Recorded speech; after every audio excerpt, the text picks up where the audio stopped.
The Kingdom of Soaring Winds. Once upon a time, in a small village nestled between rolling green hills and a sparkling river, there lived a young boy named Sam. Sam was known for his love of kites. Every afternoon, you could find him in the village square, flying the most colorful and intricately designed kites anyone had ever seen. His favorite was a bright red kite with a golden dragon painted on it, which he had made with his own hands.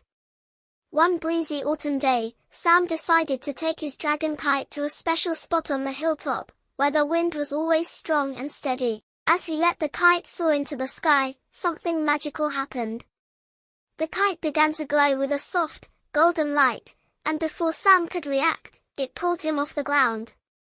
Higher and higher Sam flew, holding on tightly to the string. The world below became smaller and smaller until it disappeared altogether. Suddenly, the wind shifted, and Sam found himself floating in a beautiful, enchanted land. The sky was filled with kites of all shapes and sizes, each one glowing with its own magical light. A friendly-looking cloud puff floated towards him. "Welcome, Sam," it said in a soft voice. "You have entered the kingdom of kites, where every kite has its own spirit, and only those with a pure heart can visit." Sam looked around in awe as the kites dipped and twirled around him. The golden dragon on his kite came to life and flew alongside him, its scales shimmering in the sunlight. "I'm the guardian of the winds," the dragon said, its voice deep and resonant. "We need your help, Sam." Sam nodded eagerly. "What can I do?" The dragon explained that the winds in their kingdom were controlled by a magical windmill at the center of the land. But recently, the windmill had stopped turning because a mischievous storm cloud had stolen the wind crystal that powered it. Without the crystal, the winds would die down, and the kites would fall from the sky. Sam knew he had to help. "Where can I find this storm cloud?" he asked. The dragon pointed to a dark, swirling cloud on the horizon. "You must go to the Cave of Echoes. The storm cloud hides there, but be careful. It's very tricky and will try to confuse you." With the dragon by his side, Sam flew towards the Cave of Echoes. As they entered the cave, strange sounds filled the air, bouncing off the walls and creating a dizzying cacophony. The storm cloud appeared, cackling mischievously. "You think you can take the wind crystal from me?" it sneered. "You'll never find it in this maze of echoes." But Sam wasn't easily fooled. He closed his eyes and focused, listening carefully to the sounds around him. He followed the faintest whisper of the wind, the sound that led him deeper into the cave.